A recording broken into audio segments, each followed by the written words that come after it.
Bismillahirrahmanirrahim. Assalamualaikum warahmatullahi wabarakatuh. Selamat sore. Kami dari kelompok 1, kami ingin mempresentasikan tentang kebijakan penilaian hasil belajar.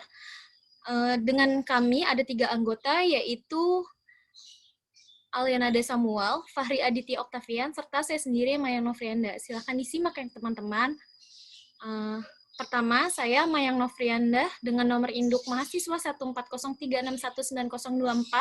Di sini saya akan menjelaskan tentang Undang-Undang Sistem Pendidikan Nasional atau USPN, di mana tentang penilaian hasil belajar. Jadi, Undang-Undang Republik Indonesia nomor 20 tahun 2003 tentang Sistem Pendidikan Nasional ada beberapa pasal yang ada di dalamnya. Yang pertama ada pasal 1 nomor 21 di mana berbunyi evaluasi pendidikan adalah kegiatan pengendalian, penjaminan, penetapan mutu pendidikan terhadap berbagai komponen pendidikan pada setiap jalur, jenjang, jenis pendidikan sebagai pertanggungjawaban penyelenggaraan. Yang kedua adalah pasal 39 ayat 2, yaitu tentang pendidik dan tenaga kependidikan, di mana berbunyi pendidikan merupakan tenaga profesional yang bertugas merencanakan dan melaksanakan proses pembelajaran, menilai hasil pembelajaran, melakukan bimbingan dan pelatihan, serta melakukan penelitian dan pengabdian kepada masyarakat, terutama bagi pendidik pada perguruan tinggi negeri. Selanjutnya ada pasal 57 ayat 1 dan ayat 2, di mana pasal 57 ayat 1 ini berbunyi, evaluasi dilakukan dalam rangka pengendalian mutu pendidikan secara nasional sebagai bentuk akuntabilitas penyelenggaraan pendidikan kepada pihak-pihak yang berkepentingan. Lalu pada pasal 57 ayat 2, di sini dijelaskan berbunyi bahwa evaluasi dilakukan terhadap peserta didik, lembaga dan program pendidikan pada jalur formal dan non-formal untuk semua jenjang satuan dan jenis pendidikan, di mana dalam semua jenjang satuan dan jenis pendidikannya, entah dari SMP, SMA, SD, maupun jenjang perkuliahan, itu boleh melakukan evaluasi pendidikan. Selanjutnya pada pasal 58 ayat 1 dan 2, di mana pasal 58 ayat 1 berbunyi, evaluasi hasil belajar peserta didik dilakukan oleh pendidik untuk memantau proses kemajuan dan perbaikan hasil belajar peserta didik secara berkesinambungan, di mana pada pasal 58 ayat 1 ini berisi tentang manfaat dan tujuannya adanya evaluasi pendidikan pada tenaga pendidik, yaitu bermanfaat untuk melihat peserta didiknya apakah dapat sudah melampaui prosesnya dalam pembelajaran, apakah berhasil atau tidaknya. Yang kedua, pada pasal 58 ayat 2, di sini berbunyi, evaluasi peserta didik, satuan pendidikan, dan program pendidikan dilakukan oleh lembaga mandiri secara berkala, menyeluruh, transparan, dan sistematik untuk menilai mencapai standar nasional pendidikan.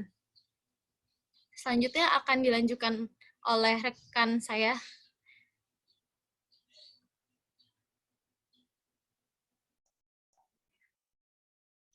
Saya Aliana Dia. Di sini saya akan menjelaskan tentang penilaian hasil belajar berdasarkan peraturan pemerintah. Jadi di dalam peraturan pemerintah nomor 19 tahun 2005, pasal 63 ayat 1 dan 2 dijelaskan tentang penilaian hasil belajar. Nah, penilaian hasil belajar ini dibagi jadi dua. Yang pertama itu penilaian untuk tingkat sekolah dasar dan menengah, dan yang kedua itu ada penilaian untuk tingkat pendidikan tinggi. Untuk penilaian di tingkat sekolah dasar dan menengah, itu ada 3 jenis penilaian. Ada penilaian oleh pendidik, penilaian oleh satuan pendidikan, dan penilaian oleh pemerintah. Sedangkan untuk penilaian di tingkat pendidikan tinggi itu ada 2, ada penilaian oleh pendidik dan penilaian oleh satuan pendidikan tinggi. Nah, di dalam PP ini, di pasal yang sama, ayat 3, itu dijelaskan juga tentang penilaian hasil belajar di tingkat pendidikan tinggi. Jadi untuk di tingkat pendidikan tinggi itu, penilaian hasil belajarnya diatur oleh masing-masing perguruan tinggi sesuai dengan undang-undang yang berlaku. Selanjutnya ada penilaian oleh pendidik di dalam peraturan pemerintah nomor 32 tahun 2013, pasal 64 ayat 1 itu menjelaskan tentang tujuan dari penilaian oleh pendidik. Nah, tujuannya itu adalah untuk memantau proses kemajuan belajar dan perbaikan hasil belajar peserta didik secara berkesinambungan atau berkelanjutan.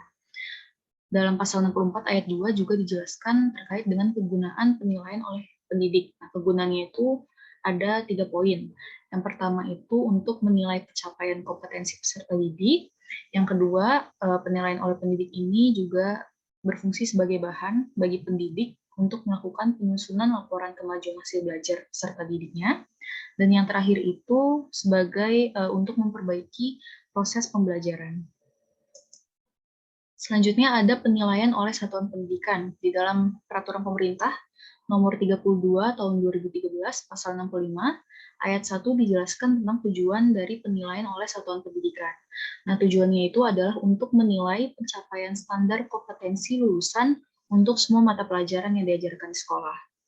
Di dalam ayat 3 dijelaskan bahwa penilaian oleh satuan pendidikan ini juga turut mempertimbangkan hasil penilaian yang dilakukan oleh pendidik terhadap peserta didiknya.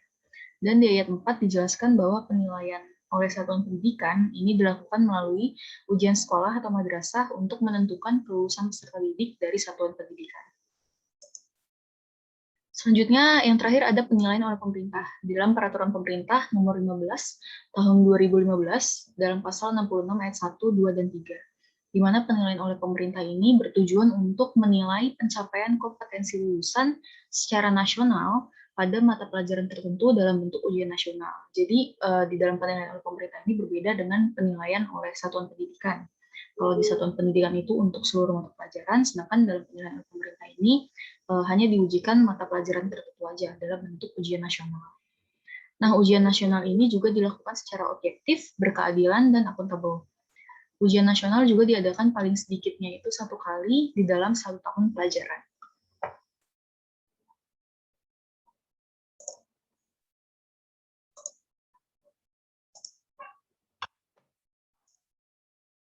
Di sini saya Fahri Aditya Oktavian akan membahas tentang penilaian hasil belajar menurut peraturan Permendikbud. Nah, pemerintah melalui Menteri Pendidikan dan Kebudayaan Bapak Muhadjir Effendi pada 6 Februari tahun 2018 menerbitkan Peraturan Menteri Pendidikan dan Kebudayaan Nomor 4 Tahun 2018 tentang penilaian hasil belajar oleh satuan pendidikan dan penilaian hasil belajar oleh pemerintah. Permendikbud Nomor 4 Tahun 2018 ini tuh diundangkan di Jakarta dalam Berita Negara Republik Indonesia tahun 2018 itu tertera dalam nomor 228 pada 7 Februari 2018 oleh Ditjen Peraturan Perundang-undangan Kemenkumham Bapak Widodo Eka Cahyana. Nah, terus dalam ketentuan pasal 25 Permendikbud nomor 4 tahun 2018 ini tentang penilaian hasil belajar oleh satuan pendidikan dan penilaian hasil belajar oleh pemerintah ini dengan jelas mengatakan bahwa itu mencabut peraturan menteri sebelumnya, yaitu yang pertama itu Permendikbud nomor 3 tahun 2017 itu tentang penilaian hasil belajar oleh pemerintah dan penilaian hasil belajar oleh satuan pendidikan dalam Berita Negara Republik Indonesia tahun 2017 nomor 117. Itu yang kan pertama. Yang kedua, menghapuskan juga Permendikbud nomor 58 tahun 2015 tentang penyelenggaraan ujian nasional, ujian sekolah atau madrasah atau bentuk lain yang sederajat dalam Berita Negara Republik Indonesia tahun 2015 nomor 1879. Kemudian Peraturan Menteri Pendidikan dan Kebudayaan nomor 4 tahun 2018 tentang penilaian hasil belajar dan satuan pendidikan dan penilaian hasil belajar oleh pemerintah. Nah, Peraturan Menteri Pendidikan dan Kebudayaan nomor 4 tahun 2018 ini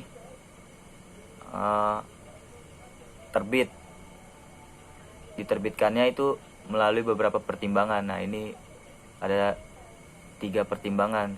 Yang pertama itu untuk melaksanakan ketentuan pasal 65 ayat 6 dan pasal 71A Peraturan Pemerintah nomor 19 tahun 2005 itu tentang Standar Nasional Pendidikan sebagaimana telah beberapa kali diubah. Terakhir dengan Peraturan Pemerintah nomor 13 tahun 2015 tentang perubahan kedua atas Peraturan Pemerintah nomor 19 tahun 2005 tentang Standar Nasional Pendidikan. Pemerintah dan satuan pendidikan perlu melakukan penilaian hasil belajar peserta didik. Itu yang pertama. Terus yang kedua, untuk meningkatkan mutu penilaian hasil belajar oleh satuan pendidikan dan pemerintah. serta untuk mendorong pencapaian standar kompetensi lulusan secara nasional perlu meningkatkan mutu ujian oleh satuan pendidikan dan pemerintah. Terus yang ketiga, Peraturan Menteri Pendidikan dan Kebudayaan Nomor 3 Tahun 2017 tentang penilaian hasil belajar oleh pemerintah dan penilaian hasil belajar oleh satuan pendidikan dan Peraturan Menteri Pendidikan dan Kebudayaan Nomor 58 Tahun 2015, yaitu tentang penyelenggaraan ujian sekolah atau madrasah atau bentuk lain yang sederajat masih terdapat kekurangan dan belum dapat menampung kebutuhan hukum masyarakat sehingga itu adanya perlu diganti. Nah, kemudian dasar hukumnya. Nah, landasan hukum diterbitkannya Permendikbud nomor 4 tahun 2018 ini itu yang pertama Undang-Undang nomor 20 tahun 2003, yaitu tentang Sistem Pendidikan Nasional dalam Lembaran Negara Republik Indonesia tahun 2003 nomor 78 tambahan Lembaran Negara Republik Indonesia nomor 4301. Itu yang pertama. Yang kedua, Undang-Undang nomor 23 tahun 2014 tentang pemerintahan daerah dalam Lembaran Negara Republik Indonesia tahun 2014 nomor 244 tambahan Lembaran Negara Republik Indonesia tahun nomor 5587. Nah, ini sebagaimana telah beberapa kali diubah, terakhir dengan Undang-Undang nomor 9 tahun 2015 yang berisi tentang perubahan kedua atas Undang-Undang nomor 23 tahun 2014. Ini tentang pemerintahan daerah dalam Lembaran Republik Indonesia tahun 2014 nomor 58. Tambahan Lembaran Negara Republik Indonesia tahun 5600. Maksud saya nomor 5679. Yang kedua, yang ketiga, Peraturan Pemerintah nomor 19 tahun 2005, yaitu tentang Standar Nasional Pendidikan dalam Lembaran Negara Republik Indonesia tahun 2005 nomor 41, tambahan Lembaran Negara Republik Indonesia nomor 4496. Nah, jadi ini juga sebagaimana telah beberapa kali diubah juga. Terakhir ini dengan Peraturan Pemerintah nomor 13 tahun 2015 tentang perubahan kedua atas Peraturan Pemerintah nomor 19 tahun 2005, ini tentang Standar Nasional Pendidikan.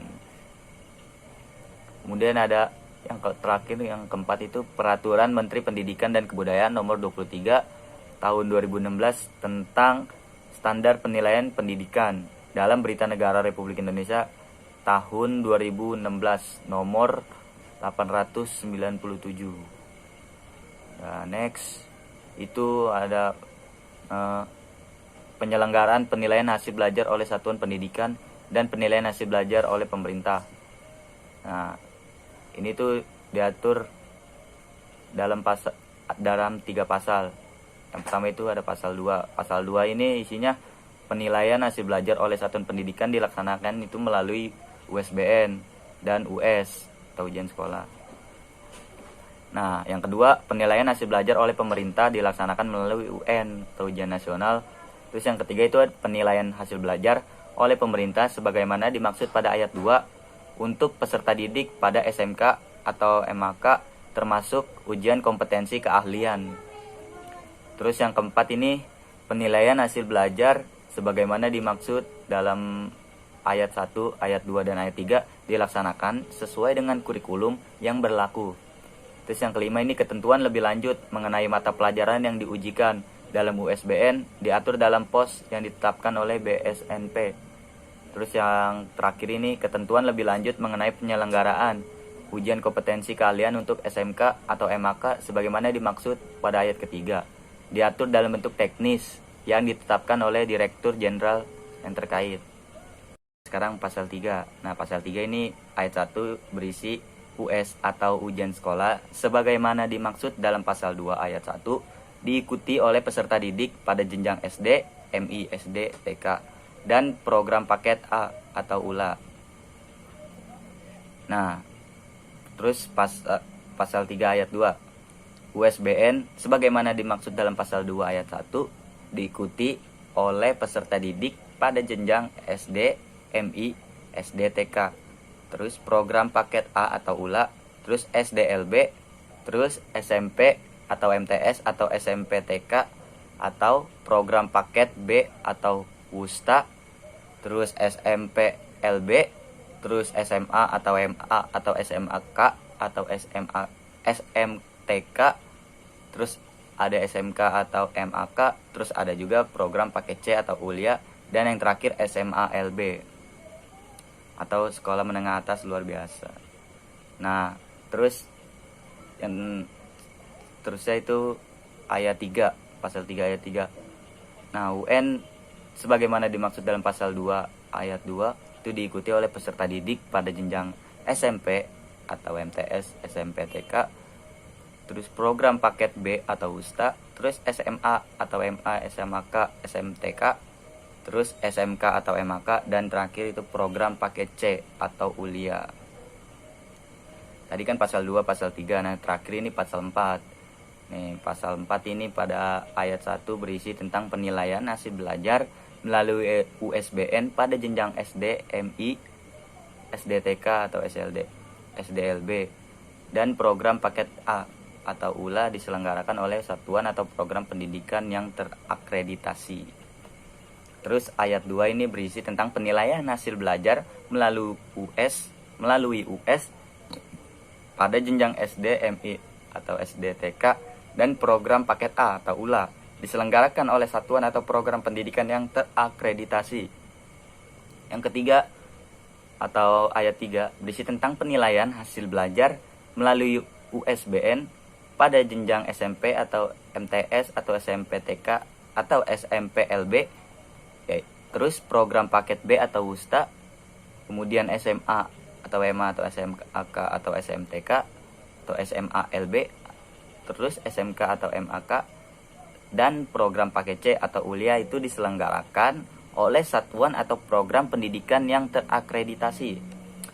Terus kelima atau ayat 5, ketentuan lebih lanjut mengenai penyelenggaraan USBN atau satuan atau program pendidikan yang belum terakreditasi sebagaimana dimaksud pada ayat 1 dan ayat 2 diatur dalam prosedur operasional standar atau POS USBN. Terus yang keenam atau ayat pasal 4 ayat 6 itu isinya tentang ketentuan lebih lanjut mengenai penyelenggaraan UN untuk satuan atau program pendidikan yang belum terakreditasi sebagaimana dimaksud pada ayat 2 diatur dalam prosedur operasional standar atau POS UN.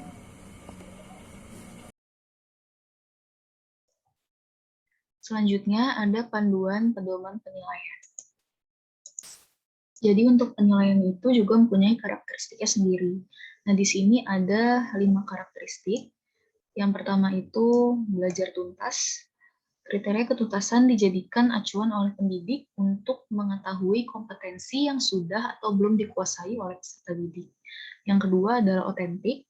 Jadi penilaian itu dilakukan secara bersamaan sesuai dengan kondisi real atau kondisi nyata. Dan ada 3 aspek penilaian di sini. Yang pertama itu ada aspek sikap, ada aspek pengetahuan, dan aspek keterampilan.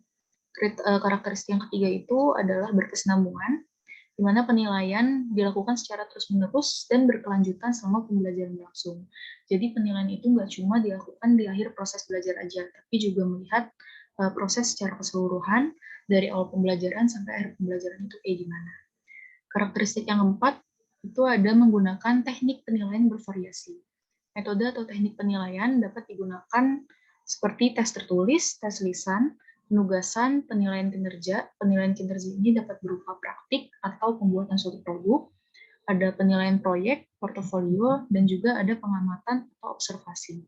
Karakteristik yang terakhir adalah berdasarkan acuan kriteria.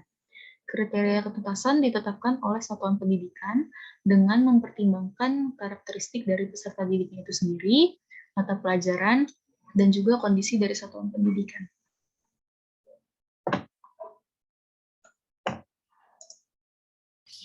Baik, selanjutnya saya akan menjelaskan tentang kompetensi dan teknik penilaian. Saya di sini akan melanjutkan dari rekan saya, Alia Nadia Samuel, yaitu saya akan menjelaskan tentang kompetensi dan teknik penilaian. Nah, dalam kompetensi dan teknik penilaian ini ada 3 aspek dalam penilaian. Yang pertama ada penilaian sikap, yang kedua ada penilaian pengetahuan, dan yang ketiga ada penilaian keterampilan.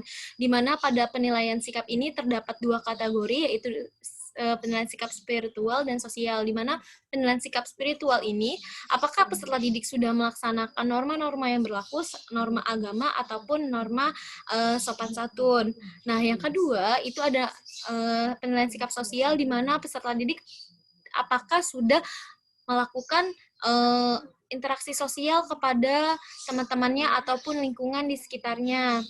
Nah, yang selanjutnya ada penilaian pengetahuan, di mana terdapat 3 kategori. Yang pertama itu ada tes tertulis, yang kedua ada tes lisan, yang ketiga ada penugasan. Di mana tes tertulis ini biasanya itu dilakukan oleh tenaga pendidik untuk peserta didik dalam menjawab soal esai, di mana soal esai ini biasanya diberikan poin-poin oleh tenaga pendidik untuk sebagai penilaian peserta didik apakah sudah mengisi soal esai tersebut sesuai dengan poin-poin yang telah ditentukan oleh tenaga pendidik. Yang kedua ada tes lisan, di mana tes lisan ini digunakan tenaga pendidik untuk peserta didik agar mengetahui pengetahuan peserta didik tersebut apakah luas atau tidaknya, apakah materi yang telah diberikan oleh tenaga pendidik pada peserta didik itu mudah diserap atau tidaknya. Nah, yang ketiga ada penugasan. Biasanya penugasan ini dilakukan oleh tenaga pendidik terhadap peserta didik untuk menambah nilai, dilakukan secara individual ataupun kelompok. Nah, pada aspek yang terakhir yaitu penilaian keterampilan, terdapat 3 kategori yaitu kinerja, proyek, dan portofolio. Di mana kinerja ini tenaga pendidik biasanya melihat apakah peserta didik tersebut dalam kegiatan pembelajaran, apakah kinerjanya dalam mengerjakan tugas, apakah dia berperan aktif atau tidaknya secara tugas individu maupun tugas kelompok. Yang kedua ada proyek, di mana tenaga pendidik ini apakah tenaga pendidik ini bisa melihat peserta didik melakukan proyeknya untuk dinilai setelah proyek itu berhasil atau tidaknya. Maka jika proyek itu berhasil, maka peserta didik itu berhak mendapatkan penilaian keterampilan dari tenaga pendidik. Yang terakhir itu ada portofolio, di mana portofolio ini biasanya tenaga pendidik akan menilai hasil dari portofolio peserta didik, apakah dari gaya bahasanya, pengetahuannya, serta sumber-sumber yang ia tulis dalam portofolio tersebut apakah sesuai atau tidaknya. Maka jika memang sesuai dengan portofolio yang telah ditentukan oleh tenaga pendidik, maka peserta didik tersebut mendapatkan penilaian keterampilan. Ya, sekian dari saya. Kurang lebihnya mohon maaf. Wabillahi taufiq wal hidayah. Wassalamualaikum warahmatullahi wabarakatuh.